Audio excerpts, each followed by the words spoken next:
Introducing Charlotte, Jenny, and all that jazz.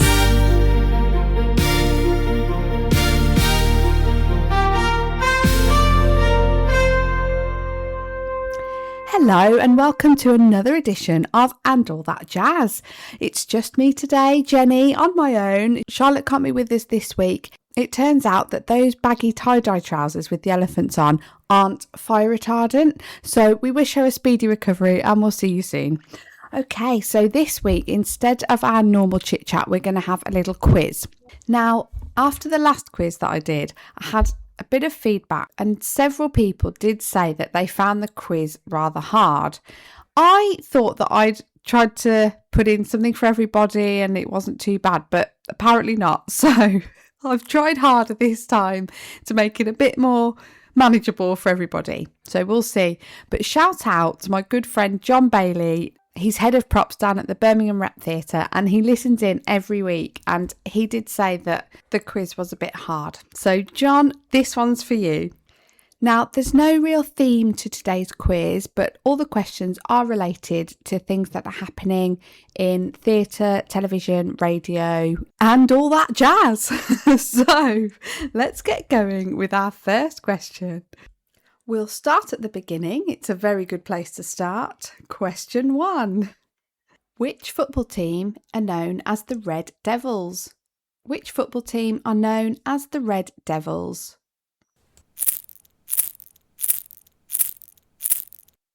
And the answer is Manchester United, of course. And this follows the announcement that filming will begin this summer for Prime Video, who have booked a new documentary series in its All or Nothing franchise, this time featuring Manchester United. The All or Nothing cameras will follow Manchester United and give viewers unprecedented access to one of the world's most prestigious football clubs, taking them inside the Old Trafford dressing room, the inner sanctum of United's all-new Carrington training complex, and much more. The show will provide a first-hand look at life within one of the most iconic and successful teams in sport, chronicling the emotional highs and lows for athletes on the biggest stage, with a 1.1 billion global fan base hungry for success. Other documentaries in the series are All or Nothing Arsenal, Tottenham Hotspur, Manchester City, Toronto Maple Leafs, and various NFL teams. So lots out there for the football fans amongst you. Question 2. Which TV series followed the paranormal cases of FBI agents Mulder and Scully? Which TV series followed the paranormal cases of FBI agents Mulder and Scully?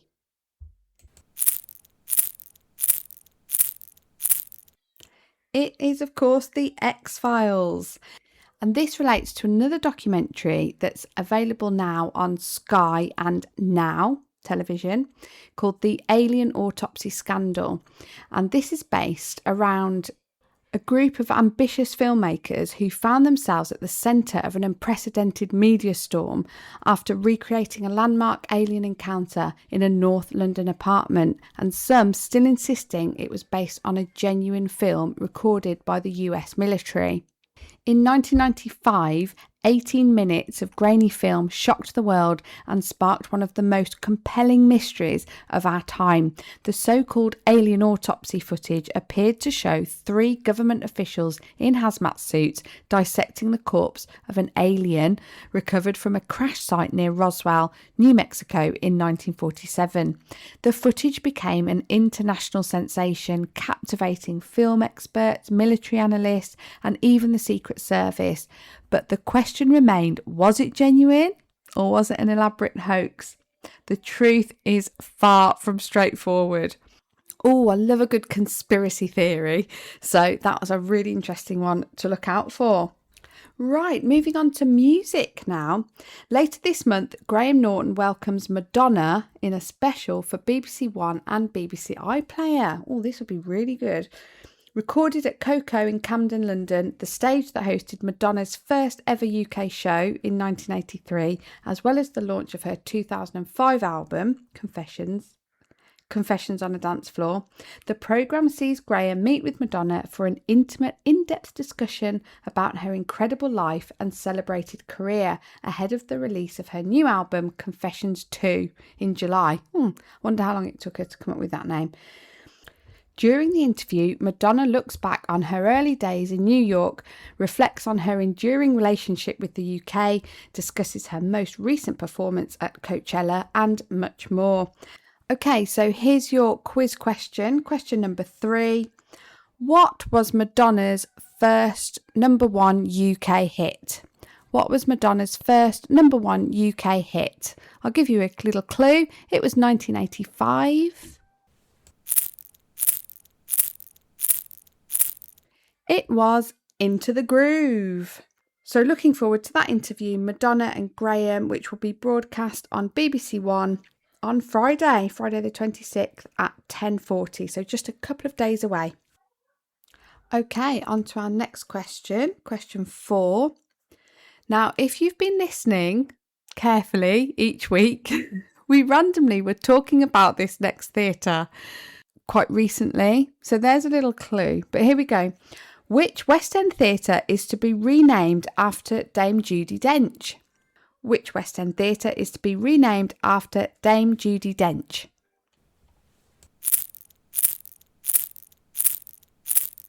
It is the Shaftesbury Theatre, and that will be known as the Judi Dench Theatre from February 2027 in celebration of the actor's unparalleled contribution to British theatre and the performing arts. Yes, we were chatting about the Shaftesbury Theatre a few weeks ago, weren't we? Because it's going in because it's under refurbishment. So this is sort of, I guess, part of the new look of the theatre is the new name. The Shaftesbury Theatre was originally called the New Prince's Theatre, but its name was changed in 1962 to honour the original Shaftesbury Theatre, which was destroyed in the Blitz. And it's quite unusual for a theatre to be named after a living person. The vast majority are named posthumously to honour men, including John Gielgud, Harold Pinter and Noel Coward, which we'll come back to later. And the first West End theatre to honour a woman was Andrew Lloyd Webber's New London Theatre, which was renamed after Gillian Lynn, the Cats choreographer, which again we'll circle back round to soon. So congratulations to Dame Judi Dench. So yes, now on to another person who has had a theatre named after them. As I said, Noel Coward. We've got some more theatre news here. Noel Coward's Still Life play will be staged in a new immersive production at the Theatre Royal Drury Lane's Grand Saloon Bar this September. The play, which later formed the basis of the film Brief Encounter, follows Laura Jessen and Alec Harvey, two married strangers who begin a series of meetings at a railway station tea room. The new staging, accompanied by afternoon tea and champagne, places the audience within that setting with table service and live music incorporated into the performance. This sounds so much fun. I need to get tickets to this. That sounds so interesting, doesn't it, to be really part of it. The production is presented by Bob & Co. and Wild Pursuit Theatre and directed by Tam Williams. It's a 5-strong company, and performances will run from the 8th to the 12th of September. So here's our Noel Coward question. Which Noel Coward play includes the quote, "What seems to us as bitter trials are often blessings in disguise"? Which Noel Coward play includes the quote, "What seems to us as bitter trials are often blessings in disguise"?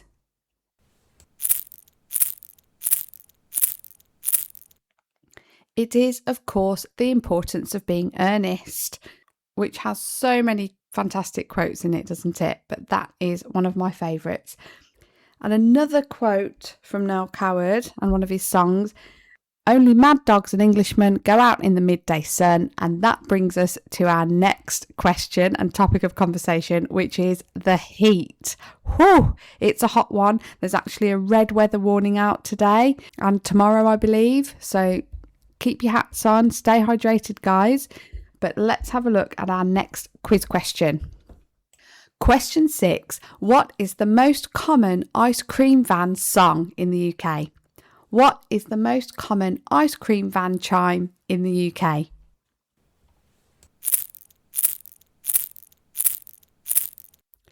Now, probably different people will have different opinions on this depending on where you live, because there are quite strict trading rules around each ice cream van having their own patch, their own turf, and also things like how long they can play their tune for.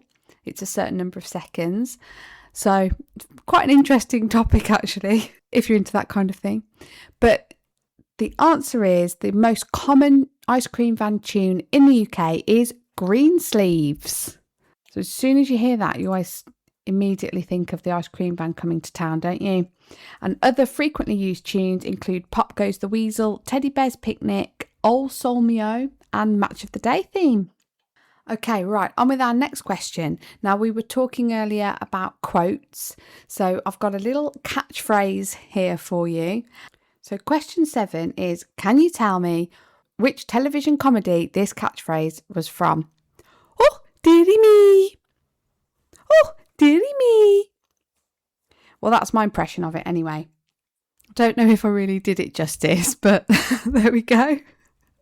It was The High Life, which starred Alan Cumming and Forbes Masson, who actually wrote it as well. And they've actually produced now The High Life, the musical, which was a co-production between the National Theatre of Scotland and the Dundee Rep. And they've just won Best Ensemble at the 2026 Critics Awards for Theatre in Scotland. The awards event took place on Sunday. So congratulations to the cast of The High Life, the musical. I bet that was such a hoot. I really used to enjoy that comedy series, but I think it only ran for one series. I don't know why it never went on, because everyone seems to remember it as well. It was quite popular, but there we go. I'm not paid to have an opinion. So on to our next question, which is question 8. And we're going straight in with, which musical opened in 1972 starring Paul Nicholas and featured the song I Don't Know How to Love Him?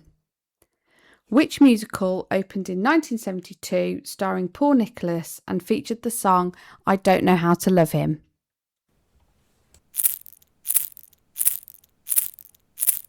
It was Jesus Christ Superstar. This is following the news that casting has been announced for the next rendition of Jesus Christ Superstar, with Sam Ryder to play Jesus Christ, and that 9 performers will juggle the role of Herod. There'll be Matt Bomer, Rob Brydon, Reece Shearsmith, Bob the Drag Queen, Michael Ball, Simon Russell Beale, Omid Djalili, and Leighton Williams. And then one final Herod for the final week of performances is still to be revealed in due course. And it's quite an interesting role, Herod. Previous Herods have included Julian Clary, Boy George, and Chris Moyles. And bonus question for you, who played Herod in the film version in 2000? It was Rick Mayall. There's a fun fact for you. Now for our next question, question 9, I've been looking at celebrity birthdays this week, and it's happy birthday to Meryl Streep, who's 77. Mel Brooks will be turning 100, can you believe? Ariana Grande will be turning 32, and Ricky Gervais will be 65, and it's him that brings us our question. So here we go. Before moving into comedy, Ricky Gervais was in the music industry, did you know? And in the 1990s, he managed which Britpop band? So which Britpop band did Ricky Gervais manage in the 1990s? And here's a little clue for you. They sang Beautiful Ones and Trash.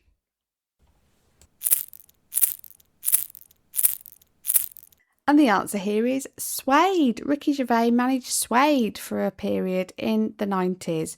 And that question is for my soon-to-be brother-in-law, Dan. Yes, my sister got engaged recently. Congratulations both. But anyway, Dan played the drums in a Suede tribute act out in New York. So He's a big Suede fan. So that one's for you, Dan. And so crashing on to our final question, question 10. Now, my mum will be really excited about this. Are you listening, Wendy? Because she loves The Traitors. And they've done the live experience, haven't they? Shout out to Ben Simmons and all the team at the live experience. And now they're taking it on stage. They've written a stage version of The Traitors. And it's going to be at the Gillian Lynn Theatre. And I said earlier, didn't I, that we'd be mentioning the Gillian Lynn Theatre. So that's gone full circle today. It's almost as though I've planned this programme. Anyway, The Traitors on stage is going to be a multi-show experience like nothing else seen in the West End. So it takes the show's premise and answers the question, who would have won if different players had been chosen to be the traitors? So from Monday to Friday, the story begins identically but ends in 5 different ways. And characters banished or murdered early in one version can emerge victorious in another. Each play stands alone as a complete drama, and then together they form an unprecedented portrait of who people are under pressure and the way their true colours show in the end. And then on Saturdays, the audience takes control as they decide who will wear the cloak. Their choice determines in real time which version will be played out during that performance. It sounds brilliant. I've seen things done with similar ideas, such as the Alan Ayckbourn play Roundelay, which has different outcomes depending on what the audience choose. But this actually spans across performances, so that will be fascinating to see how that pans out. It's been created by Stephen Lambert, one of the masterminds behind the TV series, as well as writer John Finnemore and director Rob Hasty. Now, John Finnemore is one of those people, you might not recognise the name straight off. He's not famous per se, but once you know his name, it pops up all over the place. He's written so much, and he's written a lot of radio comedy, and I love his work. So if John Finnemore's involved, count me in. We've spoken before about people that are on our list that we'd love to work with. John Finnemore's on my list. But anyway, I digress. Let's get on with our final question, question 10, which is a nice one to finish off with. Who is the host of the TV show The Traitors? Who is the host of the TV show The Traitors?